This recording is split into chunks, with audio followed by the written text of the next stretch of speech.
본인이 너무 네. 좋아하고 본인이 이렇게 네. 즐거워하는 게 그게 다 기분이 전해진다고요. 그렇죠. 수고합니다. 네. 자, 그러면은 백남준과 도이칠란트. 그래서 백남준은 왜 독일에서 예술 신이 되었나 이 본론으로 이제 들어가겠습니다. 근데 또 저 본론에 들어가기 전에 몇 가지 인트로를 좀 하고 들어가는 거 양해해 주시기 바라고. 이게 이제 뒤죽박죽인데요. 뒤죽박죽인데 이거 이제 들으시는 분들이 한번 스스로 내용을 정리해 보는 게 사실은 더 좀 백남준을 더 이해하는데 도움이 되지 않을까 저는 그렇게 생각합니다. 근데 그 백남준은 예술가로서 어떤 우상 숭배, 절대시하는 거에 대해서 절대적으로 반대했던 분이에요. 그래서 제가 최근에 그 김구린 선생님 사모님하고 통화를 했는데 김구린 선생님이 그 70년대에 24분의 1초라는 아주 대단한 작품을 내셨거든요. 그래서 이제 테이트 모던에 소장이 돼 있는데 그분이 사실은 이제 그 미술대학을 안 나오시고 그 미술 학력이 거의 없으셔요. 그러다 보니까 어떤 갤러리도 어떤 미술단체도 그 김구린 선생님 그걸 안 해. 지원을 안 하거든요. 그러면서 이제 나한테 가끔 전화를 해서 참 너무 힘들다 이제 그런 말씀을 하시거든요. 그래서 오늘은 백남준과 김구린 조금 인트로로 좀 말씀드리겠습니다. 그 김구린 선생님도 그 일본을 갔다가 또 나중에 뉴욕에 가서 활동을 하셨는데 백남준이 뉴욕에서 김구린을 만나서 뭐라고 했는지 알아요? 김구린 선생님 오래오래 사셔야 합니다. 실험 예술을 인정받는 데는 너무 시간이 많이 걸리니까 그런 말씀을 했다고 그래요. 참 굉장히 그 뭐랄까 좀 가슴 뜨거운 말씀이에요. 이제 어떻게 보면 그 김구림 선생에 대한 이제 애정이죠. 어떻게 보면 이제 그런 말씀을 하셨는데, 근데 실제로 한국 미술계에서는 이분이 완전히 소외돼 있어요. 사실은 백남준 다음은 김구림이거든요. 근데도 어떤 뭐 갤러리에서도 그게 소수 전속도 없고 아무것도 없어요.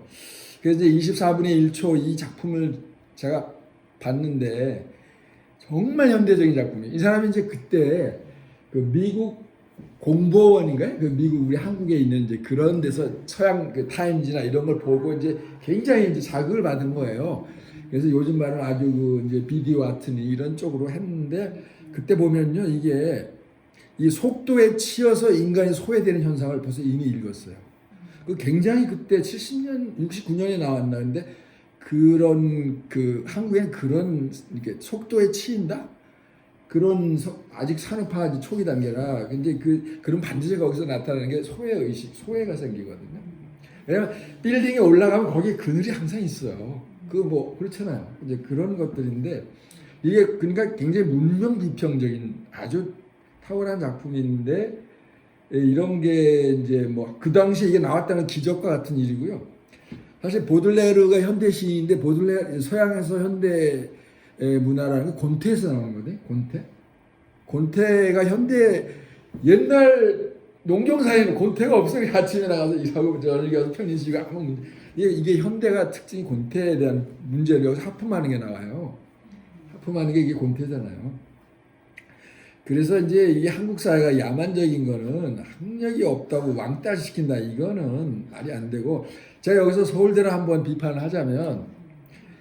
이게 이제 우리나라에서 국제 철학자 대회가 열렸어요. 근데 일본에서도 주최를 못하고 한국에서 처음 주최를 했는데 그 주최 측에서 반드시 한국 철학을 이야기해야 된다. 발표자 중에서. 그런데 한 명도 없어요. 한국 철학자 중에서. 아니 그러면 서울대학이 한국을 대표하는 대학이면 한국 철학을 하는 사람이 한두 명은 나와야지. 서울대는 대학이 아니야. 내가 볼 때는 그 말이 안 되는 거예요. 그러면서 무슨 뭐 좋은 대학 아니에요. 내가 볼 때는 그런 사람이 나와야 되는데 그리고요 이게 지금은 아까도 말씀드렸지만 대중지성 시대예요. 이럴 때 인류대학이나 이런 게 시대에 맞지 않아. 독일은 입시 제도를 없앤 지 오래됐어요 이미. 그리고 차라리 연구소를 만들고 깊이 있게 하고 예를 들면 21세기 학문의 학문이 인류학이에요. 옛날 역사학 가지고는 다 해석이 안 돼. 그게 인류학이 나왔는데 우리나라에 인류학 사전조차 없어. 이게 말이 안 되는 거거든요. 이제 그 이야기를 했고요. 그래서 참 우리 그 이제 김구림 선생님 같은 분도 우리가 좀 대우를 해드려야 된다. 그 대단한 분이니까. 그리고 요거는 사실 좀 제가 말씀드리기가 꺼려하는 점인데 그래도 말씀드리겠어요. 여기서 지금 제가 말하고자 하는 골자는 뭐냐면 슈퍼리치가 되면은 반드시 그림을 사야 된다. 슈퍼리치가 최고의 행복하게 살려면 그림을 사야 된다. 그런 이야기예요. 이제 주제를 일단 저인데 그 부자로 사는 게 쉽지 않아요.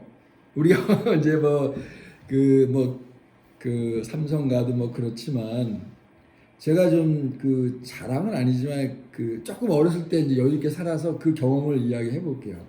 그래서 제가 그 어렸을 때 그런 삶을 통해서 이제 그 부자가 반드시 이렇게 사는 게 행복하지 않고 좀 거창하게 말하면 부자의 쓴맛을 본 거죠.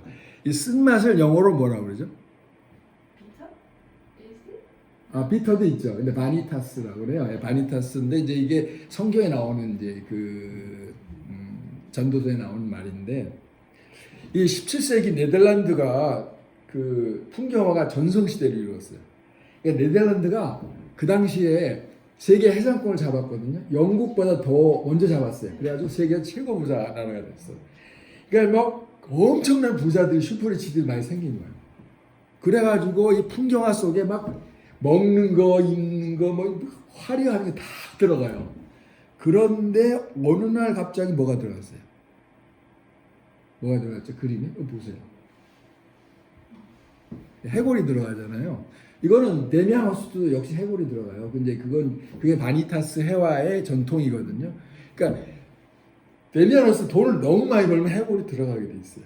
그게 뭐냐면 부자의 쓴맛이라는 건데 이걸 이제 전문 언어로 메멘토 모리, 죽음을 기억하라. 이게 이제 그 미술 용어예요. 이제 그래서 제가 이제 1960년 초에 저는 이제 서울 출생인데 아버님이 이제 건강이 안 좋아가지고 그 아버님 이제 옛날 연희 전문을 나왔는데 그 마산에 이제 큰 회사가 있었어요. 그래서 이제 아버지를 초대한 거예요. 거기 공기가 좋으니까 비행기를 보내가지고 오십시오 이렇게 이제 해서 그 마산으로 내려갔어요. 그러니까 원래 이제 서울인데 근데 이제 그 마산이 참 공기 좋고 물 좋고 그 당시에 여기 일본식 집이 많았어요. 왜냐하면 그 진해가 있잖아요. 진해 옛날 일제시대에 진해 해군 장교들이 그 주택지가 마산이야. 거기서 출근한 거야. 그래가지고 집이 일본식 정원인데요. 엄청 좋고 다 골프장이 나 있어요. 미니 골프장이 집마다. 그래서 이제 저희가 그 집이 두 채가 있었는데 여기는 이제 이게 윗집이에요. 이게 한 400평 정도 되는데 그 완전 일본식 정원이죠. 일본식 정원이고 정말 이 조경이 뒤에 바다가 쫙 이게 옛날 일본에 질 때 바다 보려고 아마 이 자리를 잡은 것 같아요. 쫙 보이거든요. 그리고 이 잔디밭도 좋고 뭐 이 보세요. 이 정도면 이제 이 정도 정원이 대단한 거죠. 아마 일본 장교 집인 것 같은데요. 그 다다미 집이고 이게 다른 사진인데 이게 반대편에서 찍은 건데요. 저 일본에 저기 저걸 적산가옥이라고 하나요? 이렇게 있고 그 일본식 집이 이렇게 유리창 같은 게 돼서 참 이렇게 햇빛이 많이 들어오고 다다미로 이렇게 돼 있고 이게 윗집이고 이게 이제 아랫집이에요. 아랫집은 300평 정도 됐는데 이게 이제 동생하고 찍은 거. 이거 보면 제가 유치원 다닐 때. 근데 넥타이도 메고 다녔네. 그러니까 이게 이제 동생이고 제가 이제 가방 들고 이제 이게 아마 제가 한 7살 정도 됐을 것 같아요. 그리고 이게 이제 저희 부모님이고 여기는 이제 여기가 원래 이제 우리가 사는 집이고 윗집은 이게 별장같이 썼어요. 그래가지고 이제 이때 아버님이 이제 독일에 계시다가 오셔가지고 완전 댄디죠. 모자까지 쓰고 그 당시에 60년 초니까 이제 그렇게 근데 뭐 이걸 내가 자랑하려는 게 아니라 하여튼 그런 큰 집에 살아왔는데 거기서 부자의 쓴맛을 봤다는 거지. 그 뭐 저희 이 회장님도 큰 집에 살았지만 그 700평이라고 해봤자 서울에 100평도 안 돼요. 뭐 크진 않은데 그래도 어쨌든 큰 집에서 살아왔잖아요. 그리고 어머니 말씀이 일하는 사람 너 이렇게 도와주지만 청소하기 너무 힘들다 뭐 이러면서 하여튼 그 이제 그런데 거기서 제가 말씀드리고자 하는 거는 그 미국의 부자들 슈퍼리치들 있잖아요. 이 사람들이 우리가 볼 때 이제 행복해 보일 수는 있는데 이 사람들이 이제 다 있잖아요. 변호사도 있고 뭐 회계사도 있고 또 뭐 가지가 뭐 전문가 다 붙는데 또 뭐가 있는 줄 알아요? 그분들한테 특별하게 한 사람 더 있어요. 제가 말씀드렸는데 네, 심리치료사 내지 정신분석가. 왜냐 이분들이 밤에 잠을 못 자. 그 저기 사업에 대한 여러 가지도 있고 뭐 예를 들면은 뭐 군수업에 뭐 해서 돈을 벌었다 그러면 뭔가 좀 그게 좀 찜찜한 면도 있잖아요. 뭐 인간이니까. 근데 이 사람들은 아무리 잠을 재우려고 해도 잠이 안 와. 심리치료사 되고 정신분석가 돼도 안 돼. 이 사람은 잠을 자게 하는 명량이 있어요. 뭐가 있을까요? 그림을 사는 거. 그림을 사면 어떻게 되냐? 부자가 진짜 부자가 돼. 그리고 그림을 사면 이제 품위가 있어요. 왜냐하면 그림을 살 때는 그 미술사 공부를 해야 돼. 철학과 역사, 문화, 문명사를 알아야 하거든요. 그러니까 이 사람들이 굉장히 이제 그때 마음이 뿌듯한 거예요. 부자지만 진짜 부자인 거죠. 참이 잘 오고. 그래서 제가 아까 저기 주제가 슈퍼리치들은 반드시 의무적으로 그림을 사야 한다. 그래야 잠이 잘 와. 그래 행복해지고. 그리고 또 지적인 수준 높아져. 진짜 부자가 되는 거죠. 그러다 보면 또 자기 가진 거 나눠줄 수도 있고 마음이 풍요로우니까 이제 그런 이제 엉터리 같은 이야기 하나 이제 했고요. 그 다음에 이제 백남준이 그 도울 김용옥을 만난 적인데 좀 약간 비하하는 것 같지만 사실은 백남준은 뭐 도울하고는 이제 좀 그렇죠. 그래서 도울 만난 그렇게 뭐 승낙하지 않았는데 도울이 하도 이제 호기심이 그분은 정말 호기심이 진짜 호기심도 많으니까 백남준이 세계적인 작가니까 한번 만나보고 싶다 해서 여러 번 이제 시도를 해서 백남준이 서울에 뭐 올림피아 호텔에 계셨대요. 저쪽 그 어디죠? 지금 상명여대에 있는 그쪽에 그래서 찾아가서 이제 해가지고 하여튼 인터뷰를 했어요. 그래서 여기 사진 보니까 있잖아요. 그리고 그 인터뷰 내용을 도울생이 다 이제 책으로 남겼어요. 근데 이제 여기서 보면 뭐 정말 재밌는 이야기가 너무 많은데 그 중에 일부를 이제 소개를 하면 그 백남준의 독설인데 그 당신이 그렇게 많은 정보와 지식을 어디서 다 얻었냐고 이제 물어보니까 백남준 내가 이거 한국에서 다 배웠다. 나 한국에서 다 배운 거야. 외국 가서 배운 거 없어. 뭐 이러면서 내가 가보니까 일본은 말할 거 없다. 프랑스 인상파, 독일 작곡가 다 쓰레기다. 딱 한마디로 그냥 쓰레기라고 딱 이야기해버리니까 우리 충격이죠, 사실은. 네? 그 누가 한번 읽어보실래요? 누가 읽어주세요? 네, 누가 역사를 너무 잘못 봐 선진이다. 후진이다. 이런 거 없는 거야. 선진이라는 데 가보면 후진도 있고 후진이라는 데 가보면 선진도 있지. 내가 일본에 가보니까 일본이 아무것도 무서울 게 없더라고. 그냥 우리랑 똑같았어. 난 여태까지 일본 무서워해 본 적 없거든. 일본에서 음악 공부 좀 하다가 진력이라서 진짜 음악 공부 해봐야겠다고 본고장으로 가자 해서 번박한 나라는 안 가고 독일 찾아갔거든. 그래서 독일에 가서 보니까 작곡가들이라는 게 전부 엉터리들이었어. 그것뿐이 아니야. 미술도 그래. 난 예술의 그 유명한 그림들 일본 놈들이 근사하게 인쇄해 놓은 것으로만 봤잖아. 그래서 굉장한 것으로 생각하고 동경했지. 그런데 직접 가보니까 허름한 캔버스 위에 나달라라는 페인트 형편없더라고. 뭐 인상파다, 르네상스 예술이다, 루벤스다 하는 거 직접 보니까 형편이 없었던, 비싸다고 하니까 대단하게 보였던 거야. 난 정말 실망했고 이따위 것 가지고 내게 그렇게도 동경했던가 하고 말이야. 박물관에 멍하니 앉아 있었어. 그 밑에는 다른 분 한번 들어가. 네, 거기. 작곡가도 만약 그 대단한 독일이라는데 쓸만한 봄에 내 5명밖에 안 되더라고. 내 5명 정도는 탑이었어. 그러나 나머지는 어차피 쓰레기 아니야. 그러니까 난 용기가 나더라고. 우선 내 5명밖에 안 되는가. 내가 끼일 자리도 아직 많겠다라는 생각이 들었고, 또 먹여도 어차피 시원찮은 놈들 뿐인데, 그 시원찮은 놈들 속에 내 시원찮은 이름 하나 더 끼워 넣는데 죄송할 게 없잖아. 피차 마찬가지인데. 그래서 난 곧바로 작곡 행세를 해버린 거야. 그리고 지금부터 굵게 놀았지. 그러니까 내가 독일에서 작곡가가 된 것은 훌륭한 작곡가 때문이 아니라 나쁜 작곡가들이 하도 많아서 자신감이 생겼던 것뿐이지. 네, 감사합니다.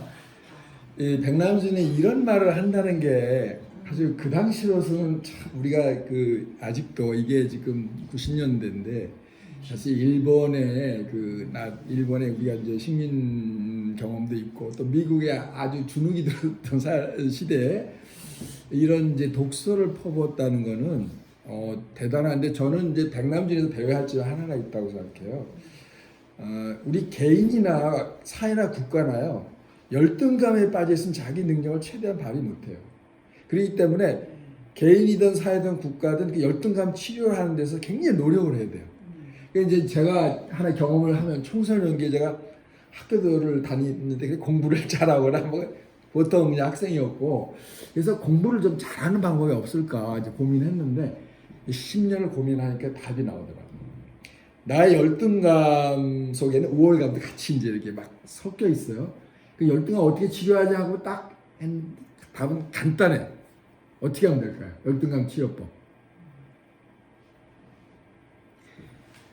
다른 사람의 장점을 인정해줘.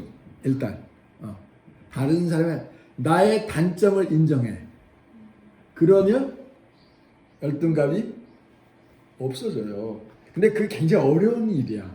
실제로 다 어떻게 보면 뭐 굉장히 우월감 속에 산 사람도 있고 때로는 열등감 산 사람도 있지만 저는 약간 열등감이 없지 않았어요. 뭐 다른 분들은 어떤지 모르겠는데 근데 하여튼 그 답은 나오더라고요.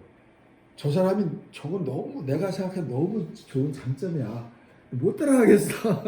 그거 이제 막 속에서 그게 인정하기 싫은 거야. 근데 인정하고 또 내가 볼 때 참 못난 부분이 있단 말이야. 나는 말도 좀 어눌하고 기억력도 별로 안 좋고 그렇지만 그걸 또 인정을 하면 백남준이한테 배워야 할 거는 자신감이에요.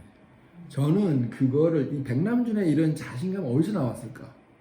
니네들 다 쓰레기라고 그렇게 다 그러고 처음에 유럽에 가서 너희 미술판을 서양 미술판 다 쓸어버리겠다 이런 말이요. 근데 사실은 공부를 많이 했기 때문에 그렇다고 생각해요. 왜냐? 백남준이 유럽에 가서 유럽 사람을 다 쓸어버린 이유가 서양 사람보다 서양을 더 많이 알아. 그러니까 걔네들 다 거기다 자기는 동양을 또 많이 알잖아요. 그럼 서양 사람이 동양을 알 리가 없고 아무리 알아봤자 한계가. 근데 이 사람은 뭐 서양 사람보다 쇤베르크 서양 사람들 잘 모르거든요. 근데 벌써 초등학교 때부터 관심을 가지고 알았으니까. 그래서 사실은 우리가 공부를 좀 해야 되긴 해요. 근데 어쨌든 그 우리가 이 열등감이 치료가 안 되면 굉장한 에너지 낭비거든요. 그래서 이런 거를 읽을 때 아 맞아 우리도 이거 자신감을 가져야지 이런 이제 그게 메시지를 주는 거죠. 우리가 그 일본 시대 뭐 너무 많이 그런 찌들렀잖아요. 뭐 이런 게 있죠. 자 그래서 이제 본론 들어가서 지난번에 이 백혜영 갤러리에서 백남준의 영원한 예술적 고향 파르나스란 전시를 했어요. 바로 그 제목에 대한 오늘 이제 설명이 되겠는데요. 그래서 그러면은 이제 백남준은 왜 독일에서 신이 되었는가? 신화로 이렇게 했는가? 아까 이제 설명한 대로 이게 이제 백남준이 일주기를 맞이해서 düsseldorf 시위원회에서 백남준이라는 위대한 작가를 어떻게 알릴까 하다가 이제 고민한 아이디어가 낸 것이 바로 이 시 전차에다가 백남준의 얼굴을 대따먹게 엄청나게 크게 해서 이제 알려준 정말 그 고마운 일이죠. 어떻게 보면 이제 그런 거였고요. 그래서